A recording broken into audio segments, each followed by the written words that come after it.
Blinded friends, I am here to read another chapter of The Wounded Heart. And last time we left off on page 92 and we were in chapter 4, The War Zone Strategies for Abuse. And again, this is by Dr. Dan B. Allender, forward by Dr. Larry Crabb. We will just dive right into it. I don't know how long this one will be. I'm still in the process of editing the last video I did. It's just been a really busy month or two. I recently had a baby nephew and I was trying to see him every chance I could. And then he moved to Texas with his mom and dad. So yeah, it's just been a really busy time for me personally, but I am working on things. And I am kind of excited about a new video that I also recorded today about David Hiles. So look out for that video. I'm not sure when I'll be posting it, but yeah, he's just come about lately on Facebook, and we're just very curious about what his thing, what he's doing in his mission, and it's just really curious what his mission is.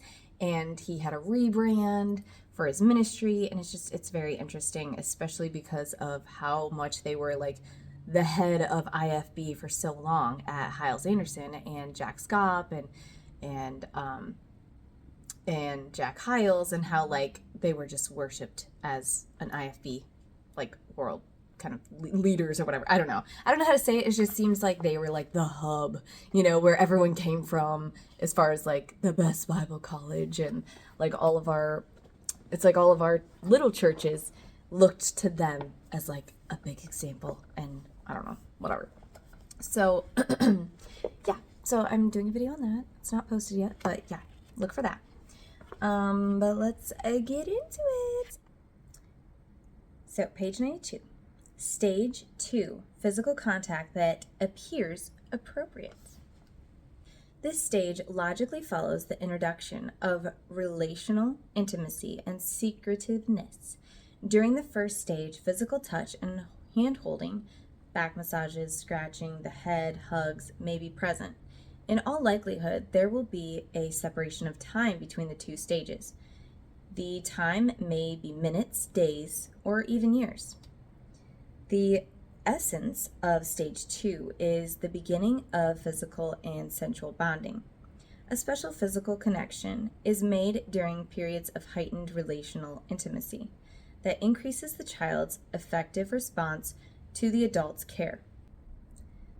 A special physical connection is made during periods of heightened relational intimacy that increases the child's effective response to the adult's care.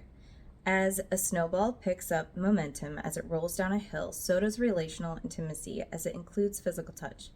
Touch enhances the pleasure of relational bonding, and relational intimacy gives meaning and vibrance to physical contact. Intimate involvement and some of the physical touch are correlates of love. The child or adolescent in stage 1 feels loved and longs for the fatherly or motherly touch of the adult who is bonding with her. An important distinction needs to be understood at this point. The child or adolescent's desire for physical touch is not in any shape or form sexual, unless the child has been conditioned to interpret sexual contact as the essence of and legitimate expression of relational intimacy. A child, as well as an adult, however, experiences physical touch through sense receptors that produce an arousal that is pleasurable. It is impossible to consciously experience a hug or a back rub as anything but sensual. Perhaps because of other factors, the experience may be unenjoyable, but nonetheless physically arousing. A dilemma in this discussion is that our culture, which is so heavily attached to sexual images and stimulation, cannot conceive of sensual physical touch that is not an invitation to sexual arousal. Sensual and sexual in our day are seen as the same thing. The fact is, however, a back rub can be physically arousing, that is sensually pleasurable, without bearing a trace of sexual pleasure. This introduces the possibility that a child as young as a few hours old can experience sensual physical arousal that is both soothing and stimulating and under normal circumstances not sexual.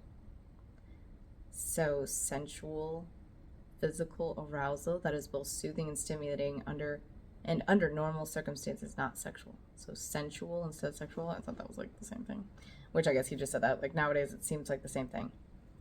Interesting.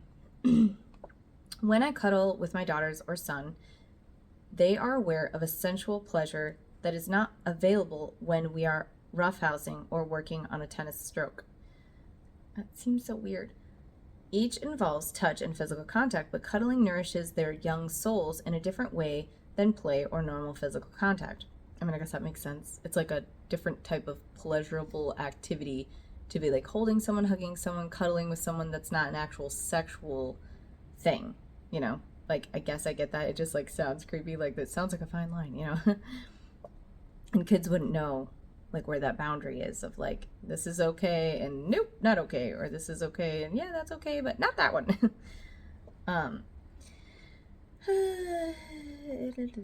The gentle relational touch quiets the soul and invites the reception to relax in the warm strength of another. Pleasure, comfort, nourishment, and trust are wedded together in a delightful mixture that deepens and sweetens the taste of life and passion.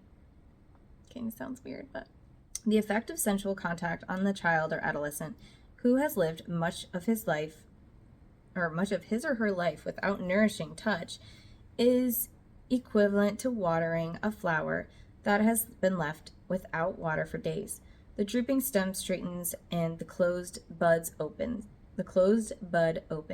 The lifeless plant brightens into the glory that it was meant to reveal. So, with the heart of the hungry child, the warmth lifts her face and the nourishment brings hope to her eyes.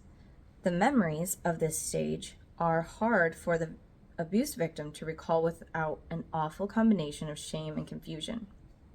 A child isn't as sure as an adult when touched by another is inappropriate, but she does sense that something's weird.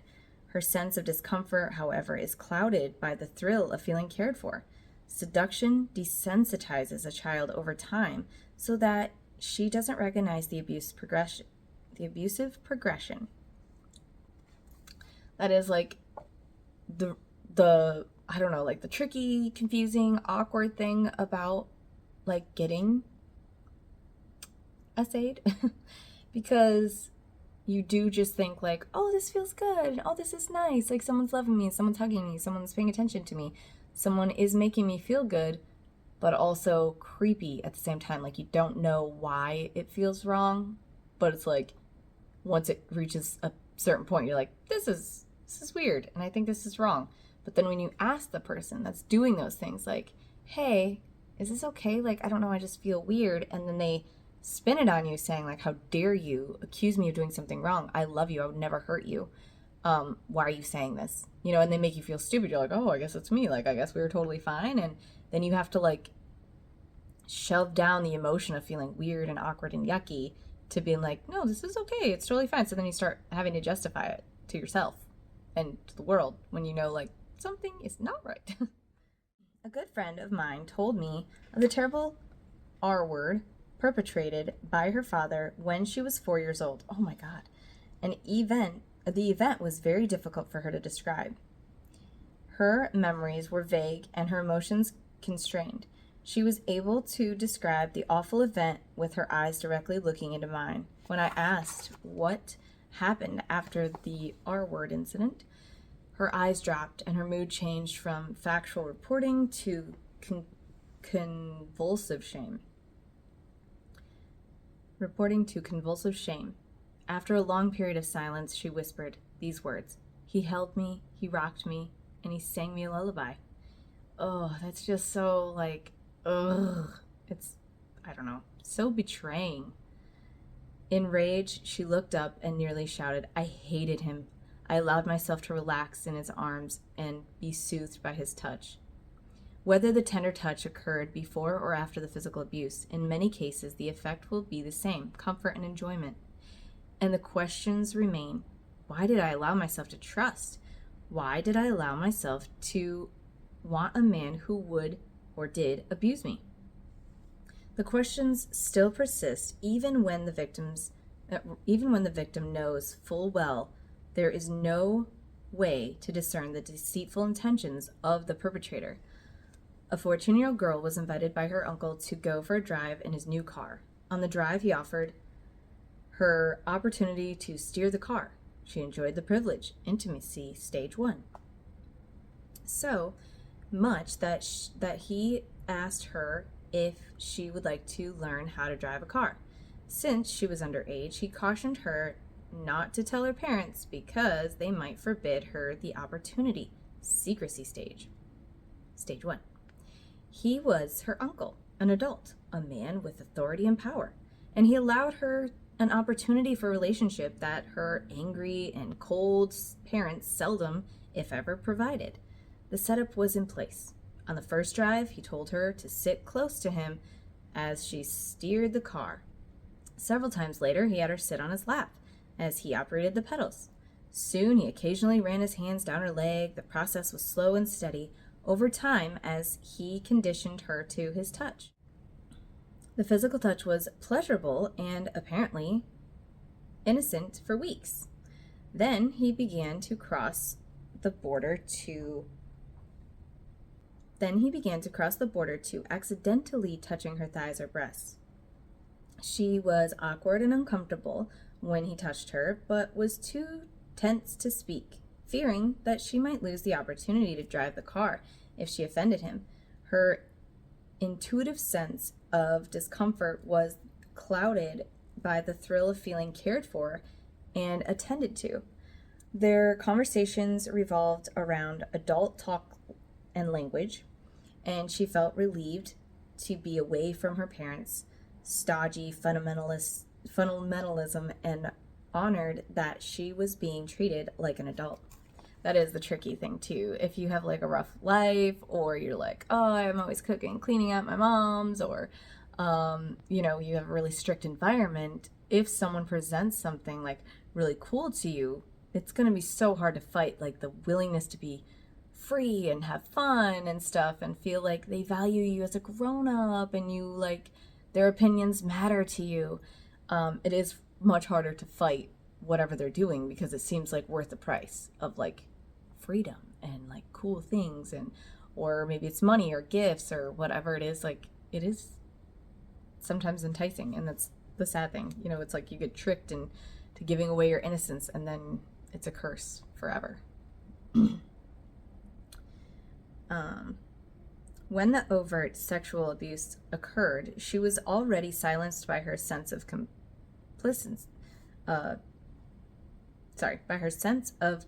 complicity. Didn't she enjoy the privilege? Hadn't she responded to the closeness of the non-sexual touch? She was framed, and she accepted the penalty of her supposed crime. In summary, stage 2 can be called the process of silencing the victim and sealing his or her fate. To a 16-year-old, the difference between having one's head rubbed and being schmasturbated is only a matter of degree. If one is accepted and enjoyed, why not the other? For a 14-year-old, the difference may be clear. One is acceptable and the other is not, but an adolescent, no matter how sophisticated, will not impute the same meaning to a sexual act as an adult. The adolescent will not see the touch as a choice as clearly as an adult might, especially if she has been locked in sensual isolation for years, hungry of soul for contact. Unsure of her own right to boundaries, and doubtful of her own intuitive judgment. Yeah, you definitely kind of like doubt yourself as a kid, like, what do I know? Stage 3, sexual abuse proper. Abuse comes in so many different forms and for so many different sources that it is dangerous to speak about this stage without certain cautions. There are clearly different levels of severity that intensify the damage of abuse. The nature of the relationship, especially degree of role closeness. Father versus neighbor. The degree of prior intimacy play a part in the extent of the damage. The degree to which physical or psychological violence was used or threatened to be used also affects the nature of the short and long-term results of the abuse. I mean, that's so true. Okay, the degree to which physical or psychological violence was used or threatened to be used. Okay, there, I got that part. Therefore, I will discuss sexual abuse in generic, common denominator terms rather than looking at the distinct consequences that arise due to the variations in each component. A second caution concerns the dilemma of discussing sexual abuse in graphic language. By accurately describing what was occurred, I run the danger of titillating the reader. It is almost impossible to describe sexual events, even perverse, heinous events, without provoking morbid curiosity. It is the same dynamic that occurs when people drive by an accident and want to look, but also want to turn their eyes away. Yet the risk in being vague is that abuse is potentially sugar-coated, and the terrible nature of the damage quietly ignored behind a guise of civility. I hope to make neither error. Sexual abuse occurs in a context of emptiness, confusion, and loneliness, a context that sets up the victim for a baffling interplay of betrayal, ambivalence, and powerlessness as the adult moves the victim from one stage of abuse to the next. The initial involvement feels like nourishment to the soul, stage 1. And when physical touch is offered, stage 2, the senses are intertwined with the thrill of relationship and the arousal of aliveness. To be alive is to feel passion, a blood-tingling, intoxicating passion that opens the door to the soul with a breath of fresh air. With a breath of fresh spring air. Sexual abuse is the final blow that sabotages the soul in a climactic betrayal, mocking the enjoyment of relationship and pouring contempt on the thrill of passion. The betrayal involves more than relational sabotage. It is also intensely personal and physical. This is a very difficult concept to understand and accept, especially for those who have been abused. When a little boy or girl, adolescent, young man or woman is abused in an overt physical manner, he or she often will experience sexual arousal. It is nearly impossible for the victim to not experience physical arousal when the primary or secondary sexual organs are touched. God has built the human body with more nerve endings in the head of the penis and the clitoris than anywhere else in the body other than the taste buds. God is concerned with our pleasure, otherwise it would be difficult to understand His choice to have so created male and female. His plan for arousal is perversely misused by sexual abuse, but the arousal experienced is neither sinful nor abnormal. So, let's repeat that. His plan for arousal is perversely misused by sexual abuse, but the arousal experienced is neither sinful nor abnormal. So let's just put a highlight on that real quick. I mean, obviously this guy ain't God. I don't know who this guy is, like the writer. But in IFB circles, it was taught that like sexual stuff seemed so bad and so sinful, like before marriage and stuff. And to the point where even when, IFBers would get married, you still had that twinge of like, you felt disgusting for wanting to be touched and to be intimate, and you didn't really know how to have like a healthy sex life. And it's really sad because it just takes so many years to get over the thought of like you're disgusting for wanting certain things, or you're disgusting for feeling a certain way, or kissing, or touching each other. And then if you're abused, it's all the more like magnified, that feeling, like feeling disgusting and shameful, and like you're sinning every day because you want to be intimate with someone, or you want to touch someone, or you want to be touched. And it's sad that if it really was meant to be enjoyed and it really was meant to be a beautiful thing. So I hope that everyone that was abused in any kind of way, that they can like give themselves that grace that they didn't receive as a child, you know, or as a teen or a young married person. Like, give yourself that grace that it's okay to like want things and have desires and to want to just enjoy life. And hopefully someday you will feel more free. And like, that was like a really pivotal thing for me. Like, I want to feel free, and I want to feel like I can enjoy life without so much guilt put on us or put on myself. So anyways, just want to highlight that for a second, that I don't think sexual stuff was meant to be so bad and disgusting.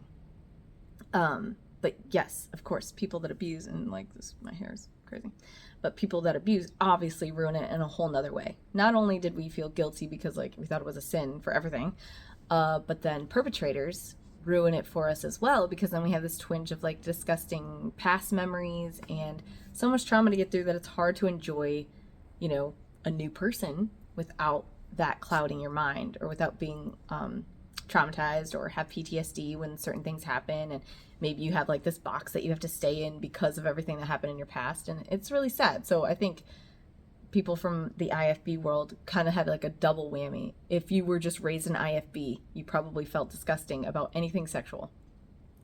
And then to like the layer on top of that would be if you were an IFBer and you were abused, like sexual stuff is just, even right now, like me just saying the word, you know, like it seems so bad, you know, and like it's scary. And yes, of course I have to be careful because it's YouTube, but it's more like the twinge of everything is wrong kind of thing, you know, everything's like a sin. And there are like some people that I talk to that, and I think it's, I don't know if it's like Southern Baptist people, like people that were more in the South, or like if their churches weren't as strict. But I mean, I know there's a huge community of churches just like mine. And when I'm talking, they're like, oh yeah, totally. Or they were even more strict than mine. Sometimes I just feel like dumb, like, not all churches are like that, you know, or like, Baptists aren't that strict. What are you talking about? But like in my world, they were. And yeah, like our mothership was Jack Hyles, Jack Scott, David Hyles, all those people. It was like, they were like the hub of what our belief system was, like kind of, I don't know, rode their coattails, if you will, on how we had preaching and rules and stuff like that. So, blah, blah. There we go. All right, let me find my spot. Okay. The tragedy of abuse is that the enjoyment of one's body becomes the basis of a hatred of one's soul. Abuse arouses within the victim a taste of legitimate pleasure in a context that makes the enjoyment a poison that destroys. The 13-year-old girl who was abused by her pastor went from intimate and meaningful theology discussions to holding hands while they prayed. Hugs were common and often longer than legitimate. She recalled feeling both guilty and special. But the powerful drive to keep the relationship intact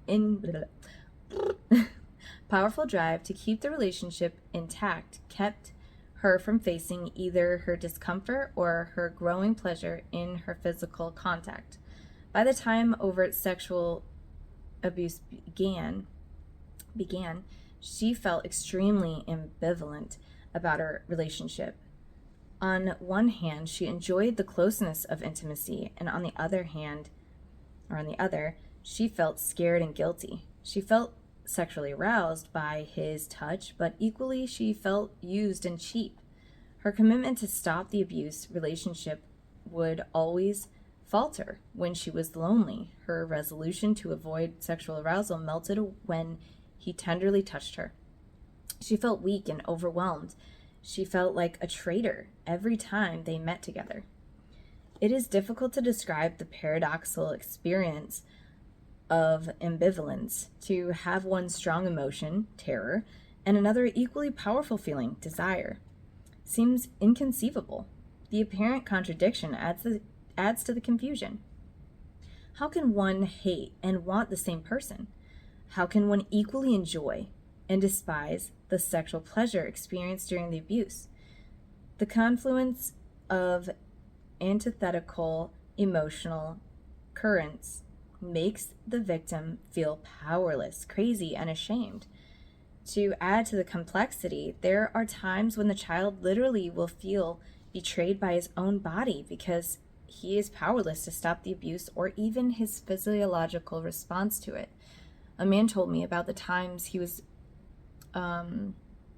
masturbated by his mother. She came to his bed late at night, long after he had gone to sleep. She would rearrange the covers and scratch his back. If he was lying on his side, she would stroke his penis. Many nights he would feign to be asleep and turn on his side when she entered the room. He hated himself for feeling aroused and would occasionally feel overwhelming guilt,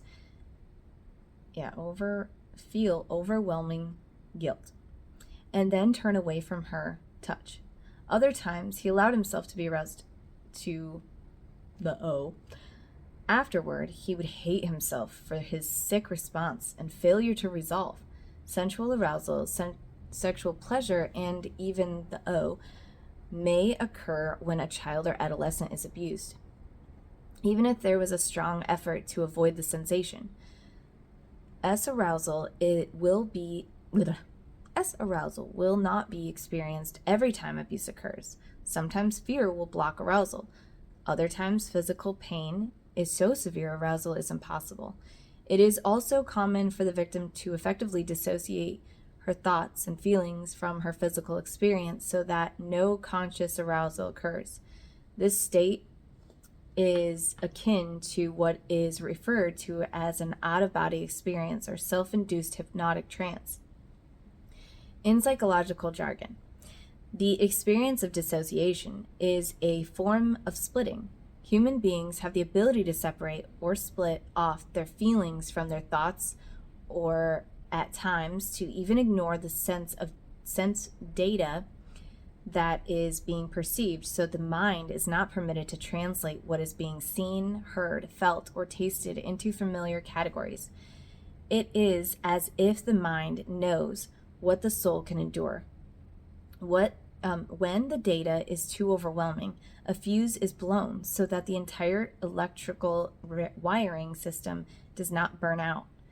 It is not uncommon for the victim to entirely block out her feelings of rage, or alternately to be so aware of her anger that she cannot even recall feeling relational, sensual, or sexual pleasure. The movement between rage and pleasure may be erratic and severe, resulting in significant personality changes in a matter of moments.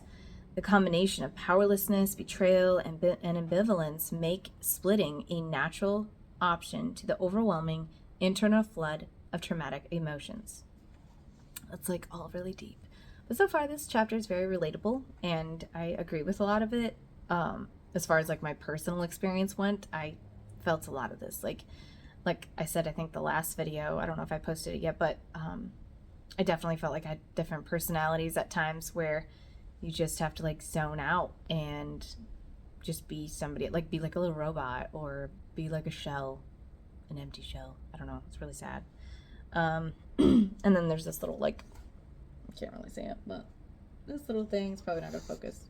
That it says betrayal, powerlessness, ambivalence, and then the arrow to rage. And then pleasure is relational, sensual, sexual. It is important to point out that not all stage 3 abuse involves physical violation. Sexual abuse proper also includes physiological interactions that are deeping. Don't mind, I'm such a dork. Sexual abuse proper also includes psychological interactions that are deeply damaging. For example, even if the uncle referred to earlier had ever touched or overtly violated his niece as he taught her to drive, his seductive heart had already invited a response from her that asked her to give parts of herself that she could not give without feeling used and perverse. In other words, his involvement with her, even if it had remained at the level of psychological interaction, was stage 3 abuse. To give another example of non-physical stage 3 abuse, a young man who was being guided through the rigors of a gymnastic routine by his trainer was severely rebuked or praised by him according to his performance. The trainer's effusive feedback created a powerful bond between the two of them that left the young man hungry for more special attention. Stage 1. After he had executed a difficult maneuver, his trainer often touched the back of his head or gently squeezed his shoulder. Stage 2. Occasionally, the trainer commented on the grace and strength of his developing body. Stage 3. As this man told me about his experience, he blushed, remembering how desired he felt by his trainer at those seemingly innocent but intimate moments. As an adult, he could acknowledge that his trainer's interest had been more than aesthetic. He had invited the boy to respond to him not as a student but as a lover. His invitation was abusive. The horror of stage 3, psychological interaction, is its wicked subtlety. It often lingers quietly in the mind of the victim as a gift rather than a violation. In summary, sexual abuse proper triggers a mess of emotions. In many cases, some degree of sexual arousal will be part of the experience of sexual abuse. Ambivalence and intertwining of hate and desire, pleasure and shame, activates a strong desire to dissociate or separate the two opposing emotions so that a deep chasm is created in the soul between pleasure and rage, often with both components entirely obliterated from memory. Ambivalence is further intensified by the rage of betrayal and the terror of losing relationship with the abuser and others in one's family. The inability to change the abuser or the internal cross-currents of emotion should make it clear why the victim would prefer to feel nothing at all. Stage 4. Maintenance of the abuse and secrecy through threats and privileges. The final stage of abuse is in many ways similar to the first stage, the development of intimacy and secrecy. Unlike the first stage, however, the glory days are gone forever. The abuser will use whatever leverage he or she can to instill loyalty and fear in the heart of the victim to ensure loyalty and fear in the heart of the victim to ensure silence and compliance. Fear is infused through threats and loyalty through privileges. Fear is usually based on physical or psychological threats or actual use of violent force. Physical threats include the threat to bodily harm the victim or someone dear to them or dear to her. One abusive brother used to hold his sister's rabbit over a fire until she took her clothes off.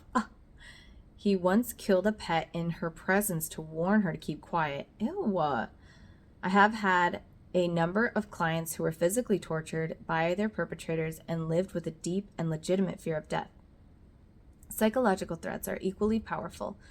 One woman was told that if she did not continue to service her father, he would send her mother to an insane asylum. Aww. Oh my God, that's like one of my biggest fears. I don't even know why. I'm so scared of that.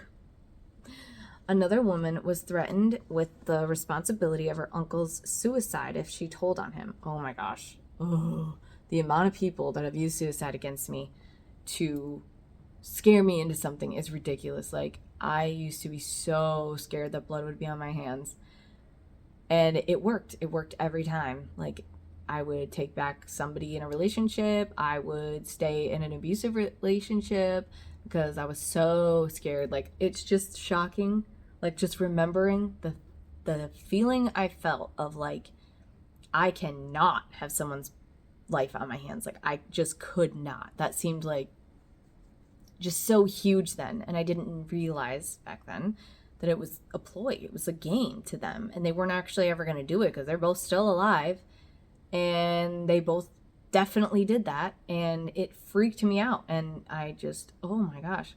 So then when other people did it in like a more serious way, it was even like, I don't know, it was really hard. Like, people mess with me a lot about that, and it's not okay. So it's just like, if you need help with that, don't use it for your friends and family's like attention or to get what you want. If you're struggling with unaliving thoughts, get help from a professional. Don't just use your family as, I don't know, some sort of weird game or to get what you want. It's not okay, and it really hurts people. Anyways, the variety of ways that men and women have been coerced into silence and compliance is numbing to the mind. The essence of the attack is the threat to destroy the body and soul. The body is threatened by death and the soul through shame. Privileges also run the gamut of physical and psychological benefits. One woman in tears told me that her brother gave her a comic book every time they had intercourse. The value of her soul was precisely 25 cents, the cost of one book.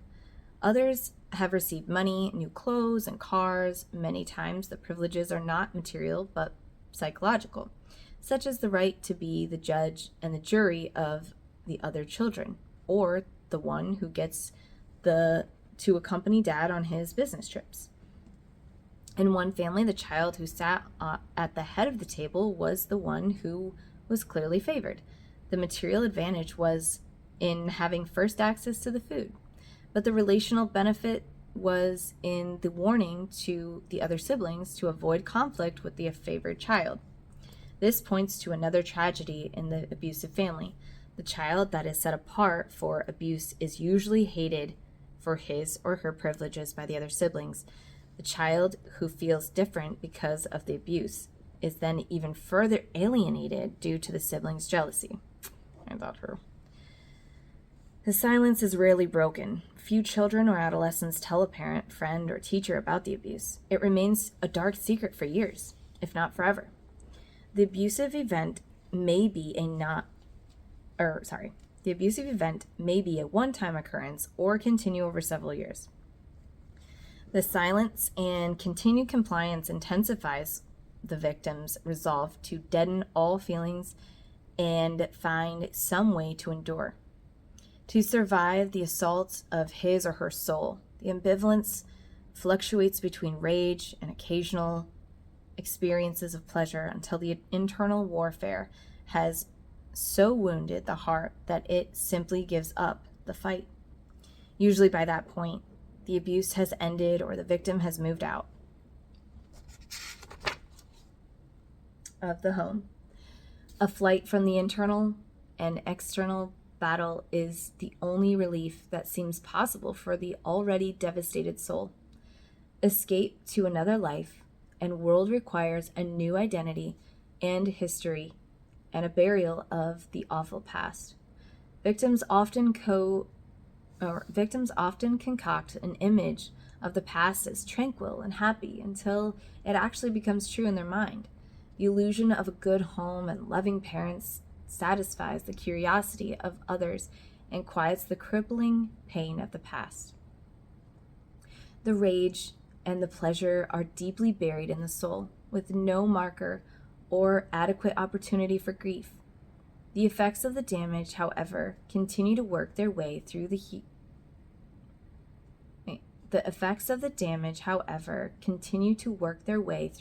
the human personality. The streams of powerlessness, betrayal, and ambivalence continue to feed the river of rage that has been held back by the dam of denial.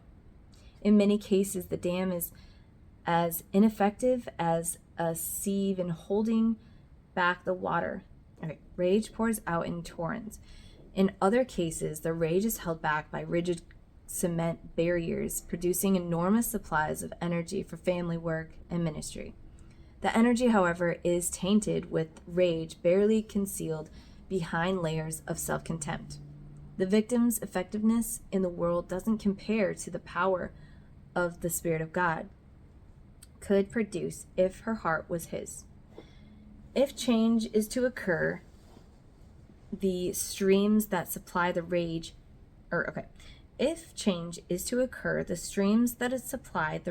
water must be discovered, understood, and eventually altered in their course. The next 3 chapters will focus on the internal damage caused by abuse, the streams of powerlessness, betrayal, and ambivalence. Stages of SA. Typical S contact, high school teacher and 13-year-old student. Stage 1, intimacy and secrecy. Builds relationship through granting study hall leave and sharing secrets about struggles with his dominant mother. Stage 2, physical touch that appears appropriate. Hugs that linger a little too long after an academic achievement. Hair tussling and playful pinches. Stage 3, SA proper. S kissing, contact with clothed breasts, and eventually the R word. Stage 4, securing a silence and or maintenance of SA through the threat or privilege. Pleads for forgiveness, states the consequences of exposure, jail, loss of career, and public humiliation, offers greater privileges. And that is so true. Like that one, like I was always told, like, I will go to jail, I'll lose my family, you'll get kicked out of your home, you'll get kicked out of church, you won't be able to go to school. Like it was like bad things would happen to him and like I was terrified. I was like, oh, well, I can't send you to jail, I can't make you lose your family, like it would be all my fault. Like it's so weird that it's like if you tell and I have to have a consequence, it's all your fault. When really, if he just didn't do the thing, he wouldn't need a consequence. Like what? Sometimes. Atypical S contact, uncle and niece. Stage 3, SA proper. After a family reunion, he finds her in the cellar and lifts up her skirt, squeezes pubic area, and touches clothed breasts. Stage 4, securing silence and or maintenance of SA through threat and or privilege. Reminds her of his good reputation with the family and threatens her with the disbelief and horror of others, which would result in her shame and ostracism. This chair is like kind of uncomfortable right now. I've been sitting in it too long. Stage 1, intimacy and secrecy. Buys her a gift and offers to take her to a show. She refuses and is blamed for being ungrateful. Eventually, she gives in to avoid family criticism. Stage 2, physical touch that appears appropriate. Hug at the doorway after the family reunion, and a friendly kiss. Stage 3, SA proper. Pawing and forced fondling in the car on the way to the show. Typical S interaction. High school teacher and 13-year-old student. Stage 1, intimacy and secrecy. Builds relationship through granting study hall leave and sharing secrets about struggles with his dominant mother. It's weird it's repeating that one. Okay. It's saying this twice, but it's saying typical S interaction versus the first one they listed was typical S contact. So I guess they're showing like the similarities. Hugs that linger a little too long after an academic achievement. Hair tussling and playful pinches. Stage 3, S abuse proper. Shares story of first S experience, invites her to talk about her first experience. Stage 4, securing of silence and or maintenance of SA through threat and or privilege. Talks about how uptight, rigid busybodies might use their conversations against them if it were ever told to anyone else. Promises to share even more incredible experiences at another time. Atypical S interaction, uncle and niece. Stage 3, SA proper. After seeing her in a swimming suit, he begins to visually undress her and After seeing her in a swimming suit, he begins to visually undress her and makes leering comments about how he wishes he were a few years younger and not her uncle because she has such a nice body. Stage 4, securing silence and or maintenance of SA through threat and or privilege. Reminds her of his good reputation with the family and threatens her with the disbelief and or horror of others, which would result in her shame and ostracism. Stage 1. Intimacy and secrecy. Buys her a gift and offers to take her to a show. She refuses and is blamed for being ungrateful. Eventually, she gives in to avoid family criticism. Stage 2. Physical touch that appears appropriate. Hug at the doorway and friendly kiss, which she spurns more family criticism. So that, I think what he was doing, it was like, I was a little confused on the lists, but it basically was saying, can't really see because of the blur effect, but there's, okay, there. So like there's stages, and he basically gave example of like the actual contact, and then just like the actual S contact, and then interactions, and he lists the stages could be out of order on how they do it. And yeah, so he basically like kind of repeated himself, but like in a different order or slightly different, to show you examples of like how that all could happen. And then part 2 looks like, oh, weird. Okay, so part 1 was like, for me, like chapter 1, I guess, is where we like started off on chapter 1. And oh goodness gracious, I think it was like 45 was like the beginning of this book that we started. We skipped a bunch of like the preface and like whatever. So part 1 was the dynamics of abuse, and now since we just ended chapter 4, it's part 2, the damage of abuse. I'll probably just read that next time because it's already been 50 minutes. So we finished chapter 4, and I will mark with a pen after I'm done, or with my little fold down the page and my faithful leaf. We just ended on page 102, and I will start the next chapter in the next video. I know I'm not the best reader. I know I say that a lot, so I apologize if it's like listening to a robot. It's like so not ASMR.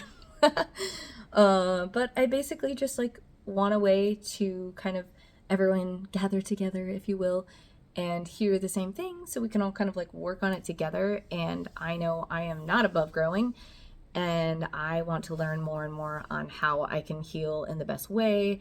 And if I'm healed, I can help others, and then I can live my best life, and the people that are closest to me won't be affected negatively by my abuse, because I know that if I'm not really healed, there's just so much that can go wrong in relationships, because, you know, you get triggered, you have PTSD, and you can treat people badly based on your abuse.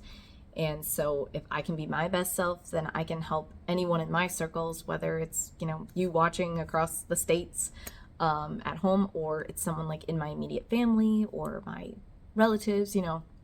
And then also learning together can help us just like open up that conversation, so that, you know, we can all kind of help each other have tips of like, when we're at get-togethers, like what are some good boundaries, and how can we not fall prey to being, you know, a victim again? Because usually if you've been victimized once, it can happen again because of the guilt, and you're maybe just a little bit easily, you know, like manipulated, or not saying like we're weak or anything like that. It's just, I know I get taken advantage of a lot, and it's hard to say no, and it's hard to have boundaries, and things can feel confusing, and trusting people can be confusing. And yeah, so I would just like to all learn together, and hopefully you guys are getting something out of it. And yeah, feel free to share this video with somebody that you know that may be struggling and just wants some extra love and support. And yeah, I guess we will end it there. Have a great day, guys. Bye. Here, going to be reading. Okay, breath of. Don't mind my blinky here. I always get cold when I'm reading, or just like sitting here too long, so yeah. Hi, I am here. Oh, thank you. I don't need you right now. Okay, power on. Oh my gosh, I'm sorry. Massage chair. Massage chair. Massage chair, turn off. No, she doesn't listen. Okay, sorry. Hold on, I gotta go stop my massage chair from massaging itself. Okay. Where were we? You've been through so much. Don't forget to laugh.